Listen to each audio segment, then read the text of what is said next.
James, thanks for coming on. Really appreciate you taking the time to have a conversation with me. Would you mind telling us a little bit Thanks. about yourself before we get started? I'm James Franklin. I'm an Australian philosopher and mathematician coming to you from Sydney. Nice spring day here. I've written books about philosophy of mathematics, about the history of Australian philosophy. I'm a Catholic of a middle of the road kind of variety.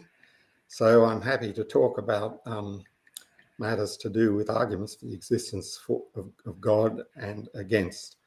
I think you wanted to know especially about some things I'd written about theodicy, where I defended Leibniz's view that, contrary to appearances, this is the best of all possible worlds.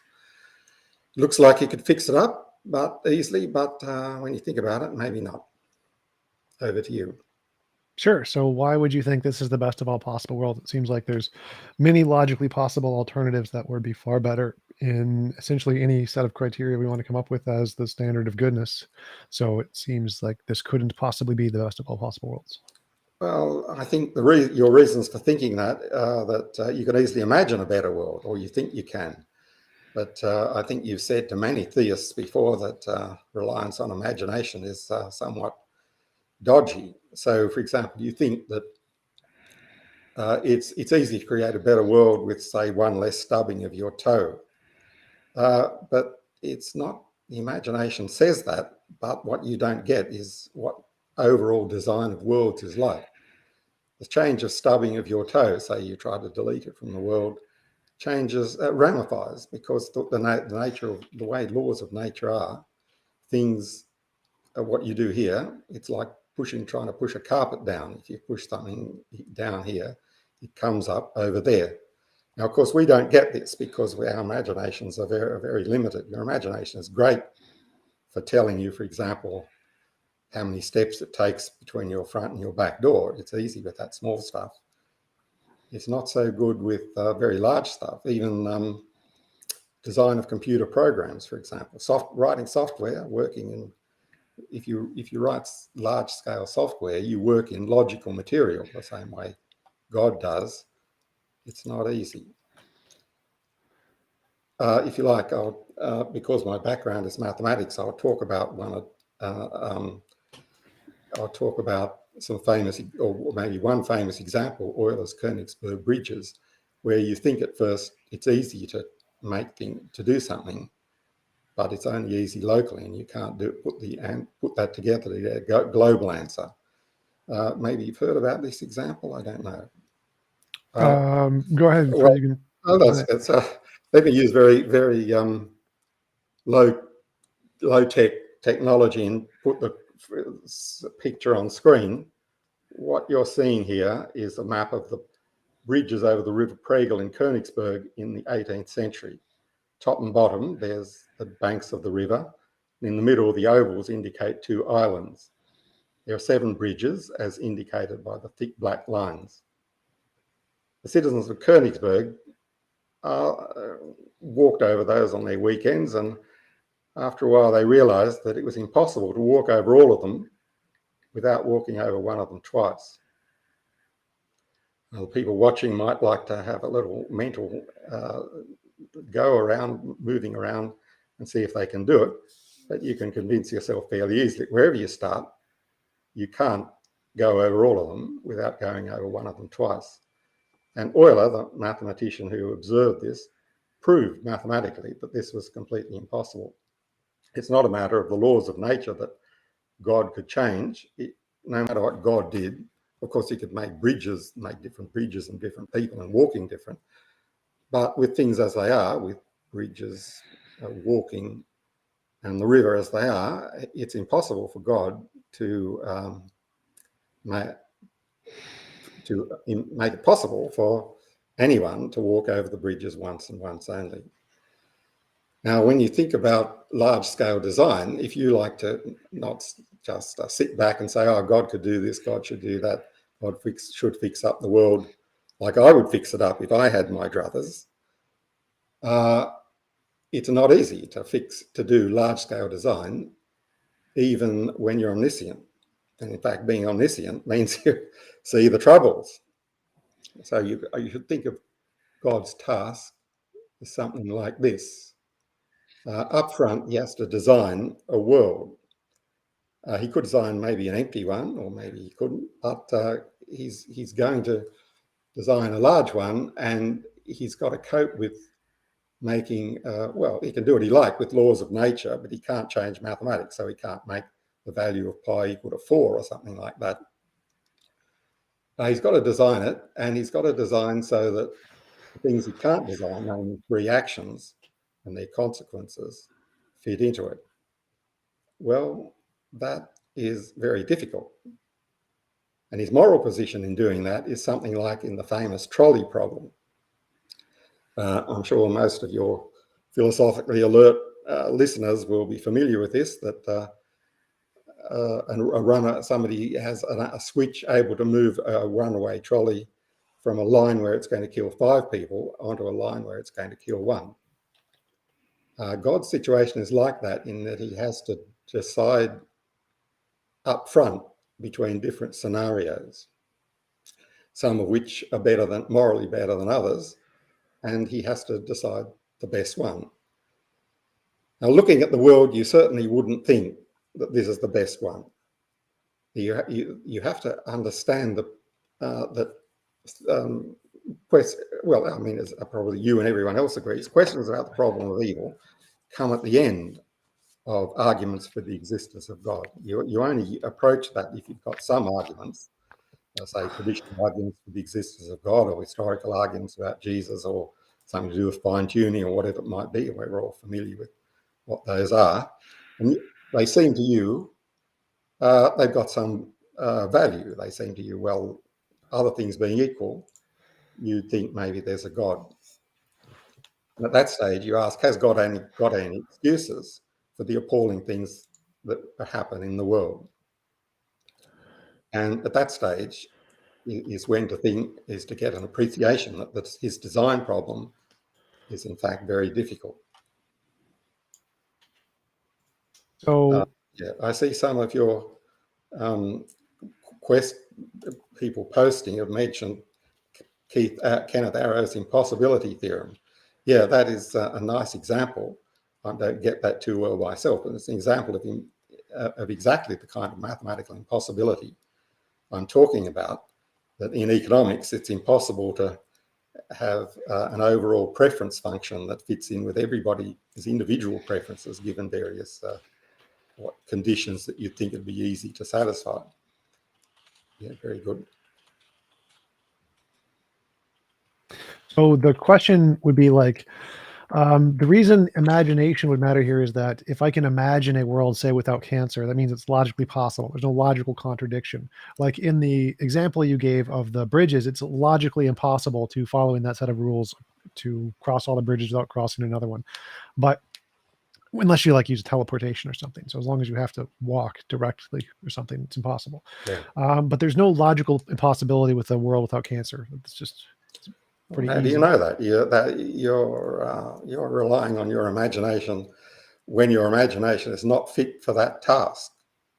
Your imagination is only, well, no, your imagination is not good even with something the size of the 7 bridges, because you think it should be easy when you start out, but it isn't easy because of all the things that have to be taken into account. And a world without cancer is a much bigger ask, because it asks for an enormous number of changes in the laws of nature. So one great difficulty, one of the main causes for cancer, obviously, is the degeneration of cells over time. It's very hard to fix that. Some animals have fixed it. Your imagination is not up to telling you that it's possible. I don't need my imagination. I have actual examples of animals who are immune to cancer or close to immune to cancer, like elephants. Okay, well, that is true of those animals, but overall, but by that means that it's possible for think genes to have a particular nature to them that doesn't produce cancer, or at least at a lower rate, which by extension would mean it's necessarily possible to have humans not necessarily have cancer. Yeah, you don't know enough about the connections between how genes work in amoeba or whatever it is that don't have cancer, and how they have to work in a much more complex animal like humans. Well, we're not These are more possibilities complex. that you don't know. Well, we do, Or because maybe complex. we've done gene modification on humans and animals. Like we've added spider DNA to corn to make it be able to Yeah, function sure. in Yeah, those kind of sure. things. We know. So we There's lots we know, know. There's yes. lots we know, but we don't know how to design a world without cancer. I mean, we're working But yeah, on it, but if we knew how to do I that, that don't would think. be. But we're Yeah, going to. we We're going don't. to get to the point that it's solved. That's a solved problem. Well, Like every single example of that's technological progress is a thing humans solved that could have been solved prior, but wasn't. So every single example that humans made a difference in the world and made it slightly better, that's one thing God could have solved with the tools that already exist in the planet.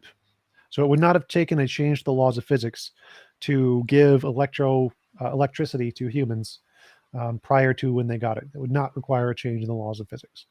It would not require a change in the laws of physics to give oil or a lack of oil. It would not require a change in the laws of physics to give the planet to be bigger. That would not require a change. Like we all of literally could have those just things. begun to exist Sure. on a different planet that is equally as life permitting as this one. Like all of those change nothing about the laws of physics. No, that's right. But the history would have had to be very different. The history of the universe, which is itself um, determined or partly determined by the laws of physics. Uh, but the main thing is that you don't know the ramifications of making any of those. The laws of physics are exactly there in order to, well, they're not there for, but they make connections between what happens here and what happens over there. So if we had oil a century before, well, this makes changes to history whose ramifications and implications you have very little idea of. God hopefully has um, omniscience, which means he's much better, but the more omniscience he has, the more it's very difficult to know, especially, of course, the results of free decisions. Look, I agree that it's an uphill task to convince people that what they don't know, because they think they know all sorts of things about the laws of physics, and of course they do know a lot of things about those things, but what they don't know is the implications of any change, even a very small one, as they say, in the chaos theory, the butterfly effect. The smallest of changes the weather a year later. It's even those simple things which require no changes whatsoever to the laws of nature or the size of the earth. They create changes to individual humans' lives that may be for better or worse, but whatever they are, they're extremely complicated and unknown to us. Well, it just seems like a basic slippery slope fallacy. Like if you have to argue that if that leaf moved an inch to the left, there'd be some immoral consequence that would make the universe just fall apart. It just seems ad hoc and just wrong. Logical possibility doesn't require that. So I don't need what you're talking about is metaphysical logic. possibility. No, I'm talking about mathematical possibility in effect. That was why I took the mathematical example in the Königsberg case, No, because when you're that, talking about the laws of physics, that's nomenological possibility. It has nothing to do with logical possibility. Logical possibility, I can change any of the laws of physics in any way I can imagine with making no difference well, sure, whatsoever. but the laws of physics are written in the language of mathematics, which says what the changes of what the implications of the changes are, and Right. those are not subject to divine change, to divine adjustment. Wait, what? The laws So of okay, physics let's say can, you the laws can of you physics can have change. changed. The laws of physics have literally changed. Gravity was repulsive at the early universe. Yeah, that's right. Sure, but the implicate, but what, but to say that, let's say the Schrödinger equation is a partial differential equation, and you can change it, but if you've got it as it is, or if you've got any change, the implications of those changes are mathematical and hence not subject to divine will. Sure, like the entailments of what the consequences would be The if you changed entailments the that are laws, but found by mathematical physicists. Sure, So that's but like why it's space true and that if time are you, emergent. So like we could add more features, add extra laws that change the entailments. So any of the entailments yeah, that is a consequence of the laws can be changed by adding a different law. And we can add a law that specifically makes one change and no other changes. It's very easy to do that. Um, no, it's not change. No, that's exactly what you can't do. Make one change yes, you without can. making any others. Wait, why would you No. not be able to do that? That's very easy. So like, for Well, example, we take space and time are emergent from quantum fields. So you can have this extra quantum field that's there, and this quantum field only affects the space and time in some kind of tensed, suppose time is tensed, then at some point in time, because time is tensed and it goes from 1 second to another second, there's this quantum field that has some nature to it that causes it to collapse at a point where the time is tensed at 1943 and Hitler's brain explodes. And so when this quantum field interacts with the tensed time, it only interacts at this exact one point and literally no other point prior to or after. And all it does is cause Hitler's brain to explode. And that's a one possible way that we can have a kind of a quantum field that changes literally nothing else but this one thing. yeah. I don't think there's a quantum field that changes only one thing. But if you did, then even so, if it did that, the implications of that one change, ramifying according to the rest of the laws that we have around, the rest that aren't that moment in 1943, are completely unpredictable. It's especially historical changes that are unpredictable, as is well known. So you're right that if you change the position of one leaf, the implications of that gradually move out and are very large historically. Of course, we have no idea whether on average they're going to be better or worse, but we do need to have a sense that every change ramifies. You can't, even if you have your miraculously, you imagine a miracle for a quantum field that does just one thing, like explodes Hitler's brain. But then what? Well, That given change in the rest of the world has enormous things, and it allows Stalin to go on forever or whatever it might be. All sorts of things can happen. given the known laws of physics, there would be no significant change. Nothing would change. So you have to But posit that there is some no, extra no, entailment in the laws of you physics. just told me that in the seconds after that, Hitler's brain is not in the world. Presumably, that's what you told me. But Hitler's It's brain in pieces. exploded. It's still there, but It's yes, in it pieces. Yeah, explodes. okay. But I mean, Hitler. Presumably, you mean Yes, Hitler's working brain. Hitler's thinking is yes, not there after the 1st of June 1943 or whatever. yeah. So that makes a great deal of difference in what happened in the world after that moment. It's not the same. Mm, It's a very different history to the one we saw. no, it doesn't. Whether he kills himself or his brain magically explodes would make zero difference. But But the then point here is that his decision, no, his decisions after 1943 are completely missing. And as we know, the effects of those were very important historically. So you've changed history. That was what presumably that was the point of your hypothesis, to change history at one moment. well, that wasn't Before. specifically the point. So like we can use the leaf example. Like if we moved a leaf an Yeah. inch to the left, there is nothing in the laws of physics that would indicate that it has any effect on literally anything else anywhere in the universe. No evidence whatsoever. Zero. Well, that's simply false. To change anything, if the laws of physics, if you're moving the leaf but leaving the laws of physics the same, that's your hypothesis. Is that right? Yeah. Yeah, Well, yeah. Okay. there's a quantum field that's an additional quantum field that only affects this leaf as opposed to Hitler's brain. So Okay. All right. moves the leaf. So, well, let's allow God to do it as well as the quantum Sure. field. So the leaf is suddenly moved. Yeah. Yeah. Well, the implication, chaos theory shows you that the implications of that gradually work out. You don't see much for a while, of course, but gradually the implications of that move out further and further, and they start affecting things that are sensitive to initial conditions, like our thoughts, our generation of new people. In That's no just a morally fact about. significant way, though. So the Well, question we is don't like, know would it make? that. It will be in a morally significant way. Of course, we don't know whether it's for better or worse, but before long, that the people who exist. So the existence of people is very sensitive to initial conditions, namely how sperm and ovum, which sperm and ovum meet and at what time. As soon as that starts getting affected, the leaf, probably only a few years after the change of the leaf, it'll start affecting those things that are very sensitive to initial conditions, and the history starts being very different in whatever way that might be, good, bad, or indifferent.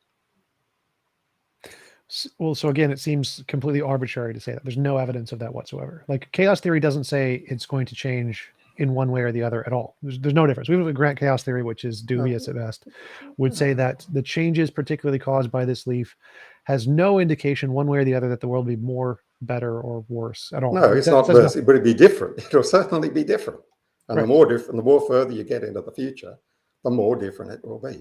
Right, but that doesn't mean it's bad. So we can imagine it being better from the same thing. So chaos theory on its own. Yes, I know. You can imagine it to be exactly. You can imagine it will be better, but equally, it might not be. Why should your imagination is not fit for saying it's either better, worse, or worse? It has. But that means that your imagination is also not fit to say it would be worse. Therefore, you can't make the argument that this is the best of all possible worlds. That's right. The only reason for thinking it would be better is, that it would be worse, is that you think there are external reasons for thinking there's a good God who's done his best to make this the best of all possible worlds. I did not follow that part. So like, if we're trying to assess, is this the best of all possible worlds? And your argument is yes, this is the best of all possible worlds because any change that could be made might lead to some negative outcome from chaos theory. Chaos theory says it might lead to a better outcome via the exact same mathematics. Therefore, using chaos theory does not in any way support your conclusion that this is the best of all possible worlds because the outcomes indicated by chaos theory are at least 50-50 better and worse. That's what I said. I agree with all of that. To repeat, the only reason for thinking that it would be worse overall is that you have a prior reason, say your arguments the existence of a good God, that says that any world that God creates should be the best possible. Yeah, obviously chaos theory doesn't have any bearing on that. So that's why I said that at the beginning that the point of theodicy, the point of best possible world theory, only comes at the end after you've got some completely external reasons for thinking there's a good God that created the world. Well, so I'm not quite following because I'm looking at the problem of evil as a reason to think there is not a good God of the world. And so if you're saying that there are these other... Quite right. Yeah, no, that's right. But the logical situation in the whole debate is that you have some reasons for thinking there is a good God. And, you've done that, of course, in other programs. We can perhaps not try and do it all at once here, but we'll have to take it as read that overall there's some reasons that some Christian or whatever thinks for there being a good God, and then they ask, is there going to be any excuse for the world being so as bad as it appears to be? And in that case, if you conclude from chaos theory or just from well-known facts about weather and so on, the turbulence of fluids, that any small change is going to have ramifying effects. You have no idea from that whether they'll be good or bad, but it's only your prior arguments that there's a good God that will suggest to you that changes are going to be for the worse. So I don't seem to follow how that argument works because it's like that would mean that everything is 100% determined and there's no randomness, no possible change. God couldn't have done it slightly differently, which means God loses his omnipotence. So we lose it that way. No, if you have to create the best of all possible worlds, you can't complain about a lack of omnipotence in saying that, oh, well, he loses the chance to create worse ones. If you're saying God can't logically possible create a world without cancer, that seems to be a big problem. It's like that means he can do literally nothing. He is incapable of moving a single leaf from its position. But he's incapable of he's incapable of moving a single leaf from its position while making things better thereby. That's what the suggestion is, that he's done his best already, given, of course, the obstacles to bad free decisions and so on, which you can't do much about. Right. So that would lead to the problem that I can move the leaf and I can make the world better. So I could invent You don't know electricity you or can. whatever and You save can. lives. No, But you don't God know couldn't you do can. that. God could not do that. I can do it. He can't. God can't do it. I can do it, but God can't do it. No, you can't. You can't move. You can't move the leaf while uh, while thinking that with you can't move the leaf while thinking that uh, that's good. I Sorry again. mean, I'm getting myself. I'm not expressing myself correctly. So like if I was all If you can powerful, move a leaf, if no, you're not very powerful, but you can move a leaf. Let's say you move a leaf at random to see what happens. You don't have any reason to think that it's going to be better or the world's going to be better or worse thereby. Of well, course, let there me are things that you can do. There are other things that you can do that you do reasonably think improve the world, which, presumably you take actions like having a video show that you think will improve the world. That's why you do it. I'd do it for money, And but yeah, maybe earning money is good. No, that's all fine with me. but I want to clarify my argument a little bit. So if I was an all-powerful being, I could redesign the world and make it morally superior without any consequences. And I can do it easily, and I can prove I can do it because I can prove it's logically possible. Well, I need to show there's no logical contradiction here. It's very easy to do this because I can get rid of all the mathematical entailments. I don't need the physics stuff. Like, get rid of it. It's all of the universe will be sustained by my mental powers of omnipotence. So I don't need the laws of physics. And so I can say that any instance in time is completely under my deliberate determination of how I want it to be, in which case there are no antecedent consequences of my changes because I get to decide what those antecedent consequences would be.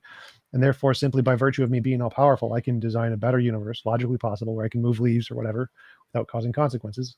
And I can demonstrate it's logically possible.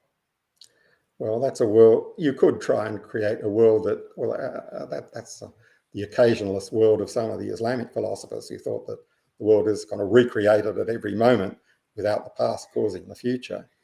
I don't know that. I don't think you don't know that that's logically possible. But if it is, then it's a very different world from ours in that it has low laws of nature and no predictability for our actions.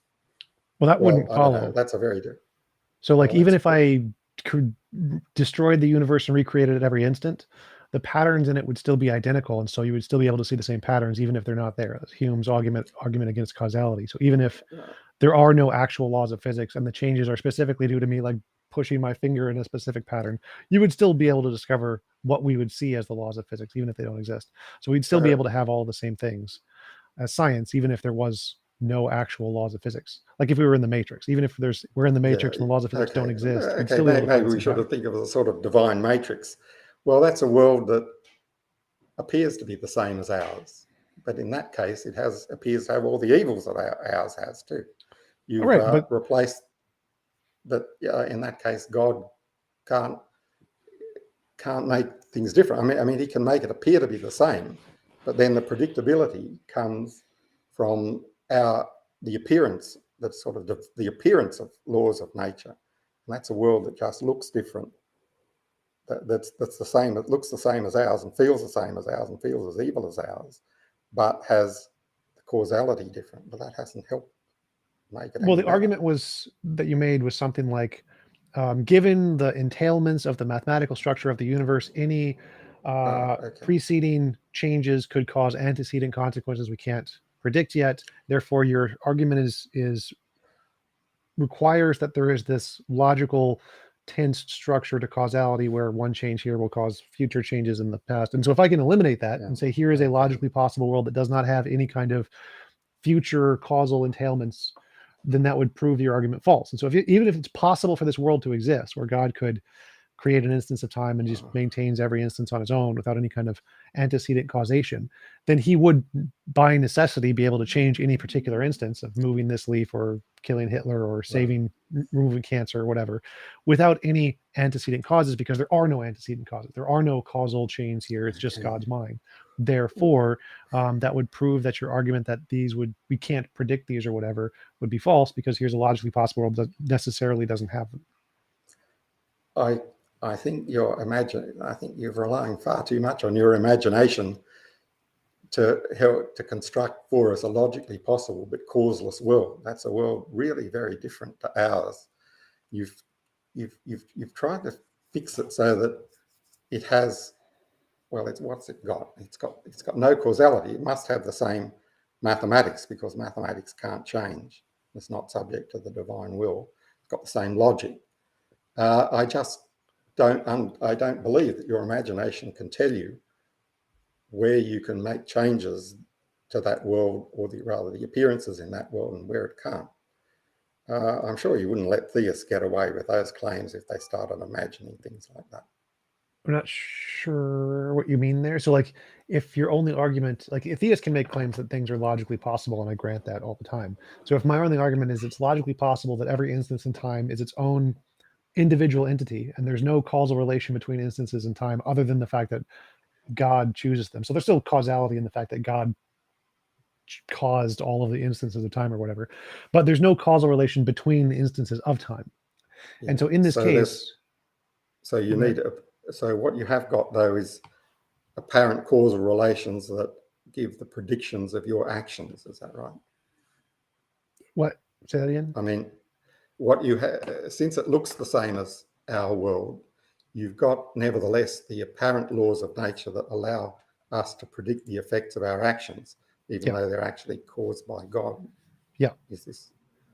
Well, I don't know if that's possible or not, but it gives a world that is the same as ours. I mean, it looks the same as ours, which doesn't seem to have got anywhere. I mean, Well, right. and So if I you don't, understand. Just if to you don't, clarify, the if you change initial bits, form of the argument is that the world would look exactly identical with no differences. So here's an example of a world that is exactly the same with no differences. So it's not morally superior in any way.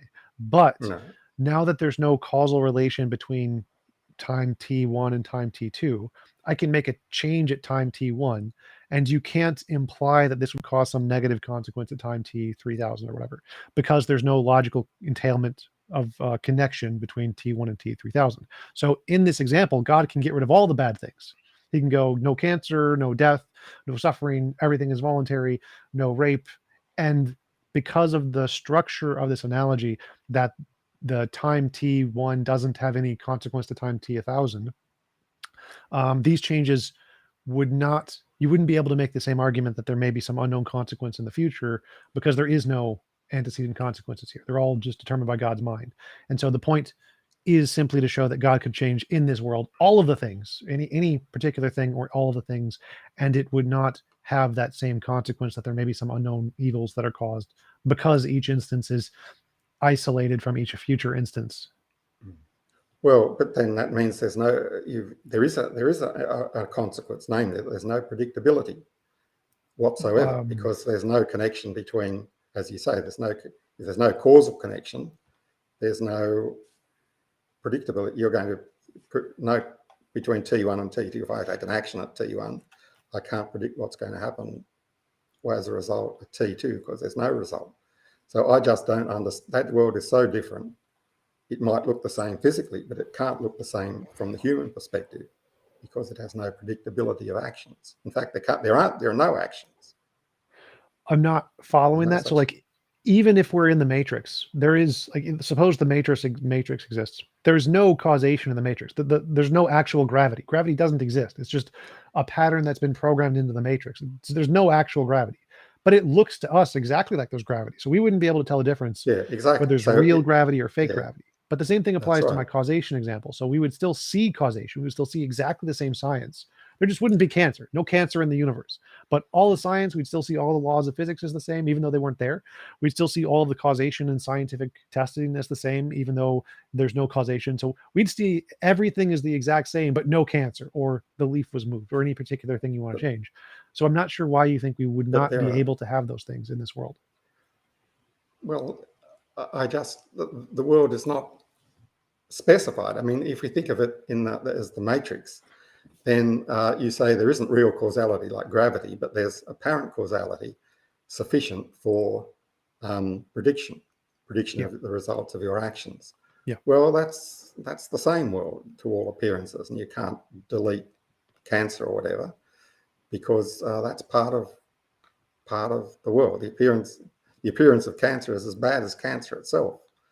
I can't see that your imagination can tell you that you can cut off a kind of the real cancer behind all the appearances and their predictions. Well, so in I this don't think your example, imagination there's can no do real that. cancer and there are no appearances of cancer. So no real cancer, no appearances of cancer. There's no evidence of cancer whatsoever, but we still have gravity. All the measuring the perihelion of Mercury, measuring the Mm. curvature of light around the sun. Einstein You're, did all of that, but yeah, no cancer. you're picking and choosing what you'd like, but the connections in the world, or even the apparent world, are so much that I don't believe your imagination is up to that task. Well, so like in my example, God instantiates every instance of time individually. So there's no connection between 1 second and the next second. In this Yes, universe, he can get rid of but he's but so he gets rid of instantiated. cancer in all of it. So he gets rid of cancer in all of the instances of time individually. He just individually removes the cancer from every single point in time. But he keeps the patterns in gravity. He keeps the same observations of gravity. I'm not seeing why this is a problem because there's no causal entailments of what happens from a particular time to another particular time. You can't say that there's some unknown consequence here because God literally makes each instance of time on its own individually. Therefore, he can just go into that time kind of like a movie and just pluck out the cancer and leave literally everything else. Uh, my imagination is not keeping up with yours. I have to say that uh, it's because there are the apparent laws of nature, including the laws of presumably the laws of nature that in our world connect the mental to the physical. Are they there? Have you deleted? I'm having straight. Have you What? deleted them or not? But what What? about the laws? There's laws in our world that connect the mental and the physical. You know, you stub your toe and you feel pain. Are Sure. they still there in your world? What? I'm not following. Well, it's because I don't understand what's changed and what isn't in your world that I'm asking you if you can specify a bit more where you've got apparent laws of nature like appearances of gravity and kind of where you've deleted them. So I'm asking you, what about the laws? What about the laws of nature in our world that connect the mental and the physical? For example, the law that says you stub your toe and you feel pain. Are they there or Those not? could be apparent too. Like God can deliberately just create your consciousness as a standalone thing. It doesn't need to be caused by physical things. And so, like a brain in a vat, like if you have a soul in a vat, there doesn't need to actually be a physical body or a physical brain to generate that stuff. God just has your soul and makes it look like it has a brain, essentially. Yeah. So the Okay. same So thing. you've got ersatz or fate laws connecting the sort of ersatz physical world and the presumably real mental world. I think the whole thing has got out of hand and we just don't know what's changed and what isn't. And I don't believe your imagination can tell us that there is such a possible world. I mean, it sounds good on paper, but I don't. The thing is so complex, I don't really believe in it. And I'm you not sure. remembering that you've got to keep the mathematics there, but you can kind of change the physics, but not really because you've got to have the appearances there. I just, well, it could be, it could be, but I don't think any of us have the capacity to know that. Well, so like if old movies, you got the film reels. And so if we imagine all of time as just a big film reel, there's no physics, there's no gravity, there's no planets. It's just a film reel. What we think is that the people in the movie think it's real, think there's actual planets, think there's gravity, uh, but really it's not just this. not possible because they're not in the movie. There are no real people in the movie. You can't have real people in movies in a film reel thinking there's gravity because by the Right. nature of a film reel, there are no real people. But like if you're a brain in a vat or whatever, your brain is Okay, connected to the let's screen. who So it's knows like if there's a that's real possible. thing. Let's try and imagine that. Let's try and suppose. So the brain in can the brain in the vat take actions or what seem to it to be actions? No. Presumably it Well, I mean, can I could or make it it that can't. it can, but Okay, well, up to you. It's your okay. scenario, but Let's say no. Let's you'd say it can do normally nothing. think It's just watching the screen. So it that's does just no watching. causing. It's just watching the screen, and it can do nothing. It thinks it thinks it's doing actions. It thinks it's causing things, but it's not. It's just watching a screen. Uh, no, that is not possible because it takes some voluntary actions and either the screen, what's on the screen responds to that and wouldn't have otherwise, or it doesn't. Which scenario are you thinking about? I could do either one, because video games Oh, are screens that okay. respond. But Yeah. either way, I could say that the way I've designed the screen, I don't think I'm a determinist, so I don't think there's any free will. I think we are essentially literally watching a screen. So I would be fine with saying that there are no actual actions that humans do. I think that makes perfect sense.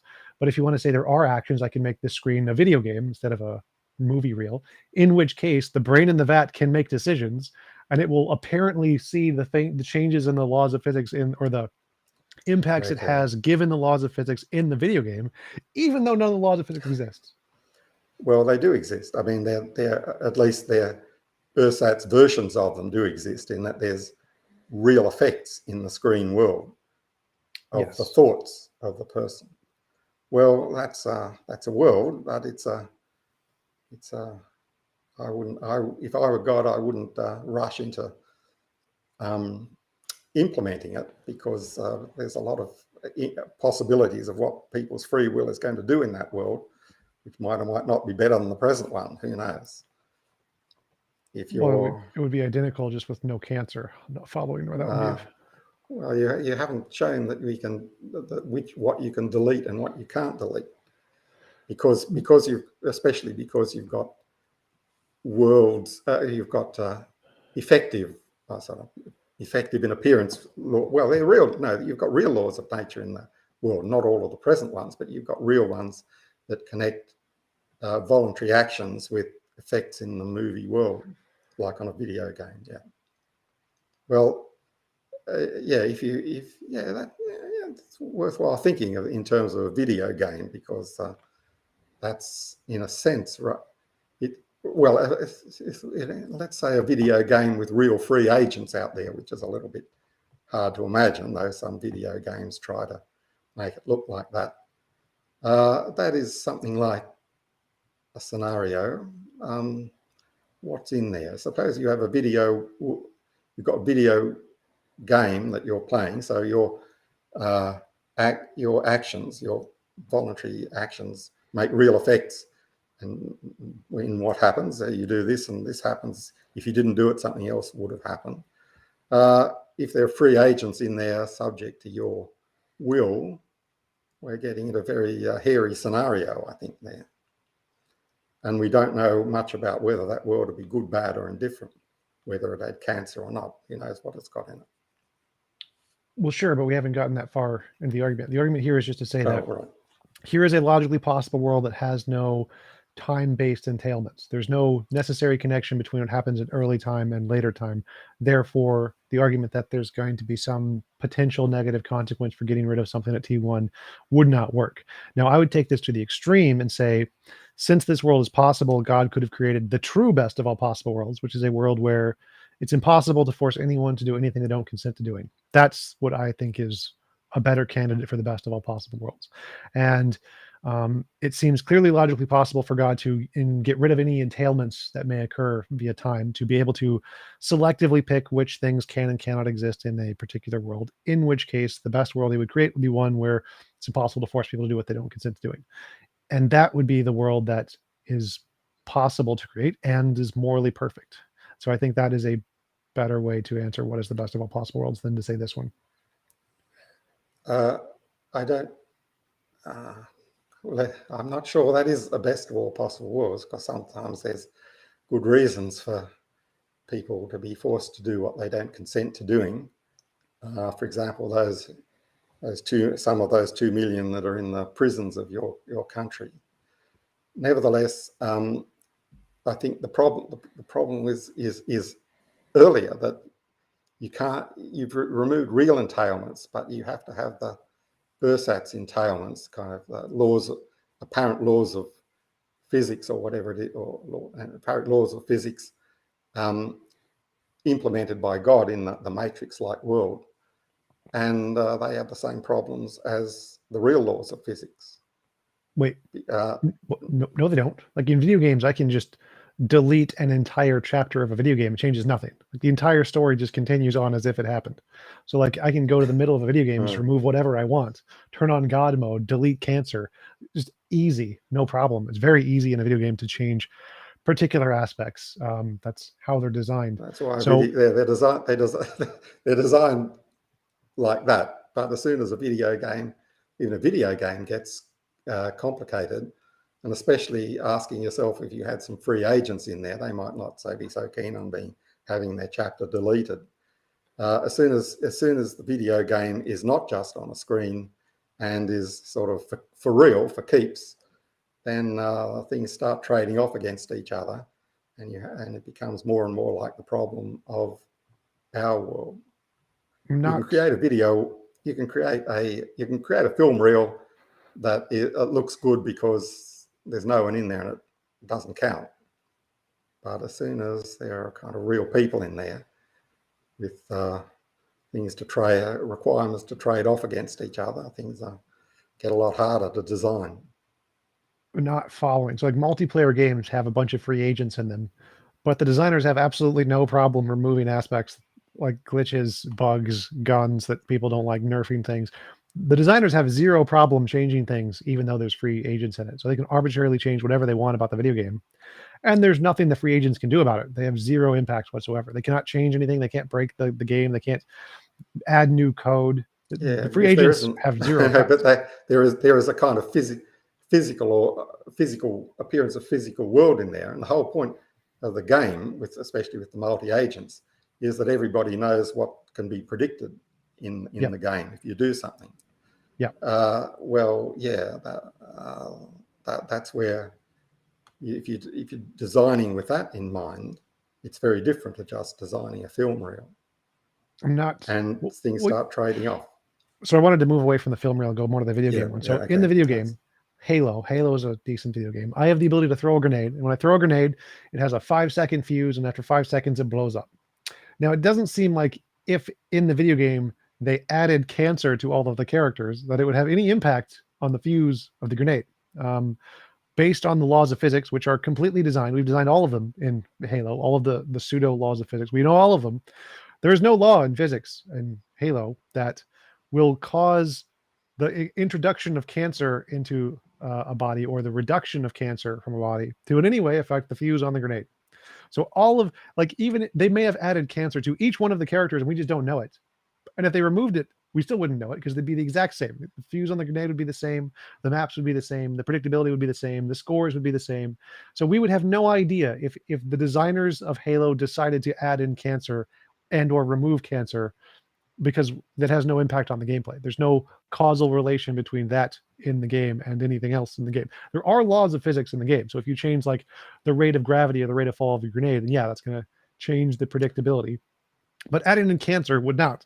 Zero impact on that law. So that's because the game is only a portion of the world and tries to model only a portion of the world. But there's no game unless it's predictable that a grenade explodes in 5 seconds. And if there were real people in the game, there'd be an impact on them. As soon as you start moving it to kind of getting real. We still have a game, even if we randomize it, there's still a game there. So randomizing things, games do that too. Yeah. But that wouldn't make a difference. The predictability, if it's completely random, there's no game. If there's randomization in that it happens 90% of the time, sure, there's a game. But again, the point here is more that we know how the game works, so we know there's no entailment connection between the cancer graphic or the cancer thing inside the body of the Halo character and the grenades or the shooting or the scores or any of those. There's no entailment there. There's no connection. Like not everything in the game is entailed or connected to one itself. They're individual things. And so removing an individual thing would not affect the other things. They're compartmentalized. Games are literally designed this way because you don't want things to be intertangled in the way you're talking about, because that would make it very, very hard to fix bugs. If everything is entailed by everything else, making one change would collapse the game, and this is a very terrible game design. Literally the worst game design to have every instance of everything intertangled. So what we do is we compartmentalize things. We say, here are the graphics, here are the sounds, here's the physics, and they're all separate things that don't interact with one another until it goes into like a compiler. And so it's very, very easy to remove a graphic in a video game. You can change the helmet There's literally video games do this. Any character can change with any color helmet they want. Nobody cares. It's how they make money with microtransactions. But it's very easy to do this because they're not interconnected. They're compartmentalized. And so because we know we can compartmentalize things very easily, if we were the all-powerful creator of the universe, we could compartmentalize things in the exact same way because it's very easy. In such cases, the compartmentalization of cancer, which is in the graphics box, could be removed and just replaced with, I don't know, normal biological functioning or something, or just empty space. Who cares? Without in any way affecting the compartmentalized physics of the universe. And so I don't see why this thing that we literally do every day in video games all the time is not logically possible for God. It doesn't make sense. Because there are still implications in the game. They're the ones you put in by the software, where the implications of throwing a grenade are such and such. Yep. Now, what implications there are between different parts of the game is hard to say. For example, you can't very well have the grenade doing one thing without interactions with the spatial things. The grenade moves somewhere. Now, I don't believe that if you're trying to design something that is much more complicated than a video game, like a world, that you can compartmentalize like that. And exactly, it doesn't look like with the laws of nature we have, whether kind of real causal ones or apparent ones, that you could do that. I don't believe that a supreme game designer, and as soon as it's complicated, I don't believe your imagination can deliver to us that that's a logical possibility. I'm not exactly following that, because many of the theories in physics is literally that we're in a digital universe that is just literally a big video game. And so literally everything in our universe is just a digital representation. That's like one of the primary theories in physics. So saying that we couldn't make a compartmentalized version of this doesn't quite seem to make a lot of sense when it's like... Well, we know that the gravity here is dependent on the distribution of matter in the distant universe and so forth. Sure. What we actually know is that there's extraordinary level of interconnection, and that those interconnections are hard to get rid of. They're mediated by mathematical laws that are true across space and time, and it's those that make the connections. And likewise with turbulent fluids, it's very simple mathematically, but you can't decide where a particle will go, because it's like going over a waterfall or something. You can't decide, because you know the laws of physics and how fluids work. You can't decide on a distribution of water drops at the bottom of Niagara and say, oh, well, here's what I got to do at the top to make that possible. Well, not seeing that the problem with that from a video game's perspective. So I can say, here are the physics in a video game that causes water to fall. Oh, and I can make the water move like 6 feet to the left at any point in time I want to, and it doesn't in any way violate the laws of physics. Laws of physics just continue running as if nothing happened. Then you're making yourself a chaotic video game, which defeats the purpose. The video game one random thing doesn't affect the video game. So bugs happen in video games all the time. We still play them. So the fact that there's some random things, or they're determined by some unknown force, like a video game designer wanting to mess with us, so he just moves everything over 6 feet to the left, doesn't in any way affect the video games. Like, we still play. It doesn't like that. Not everything breaks. Okay, well, I think I'm glad I don't play one of those games myself, but I leave that to you. Probably a lot of the people, probably a lot of your fans can do that. They might like.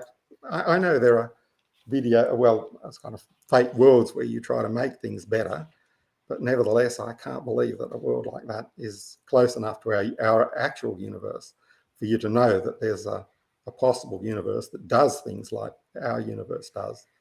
For example, making human life possible, real humans with free will possible and interacting. That's what you don't get in a video game.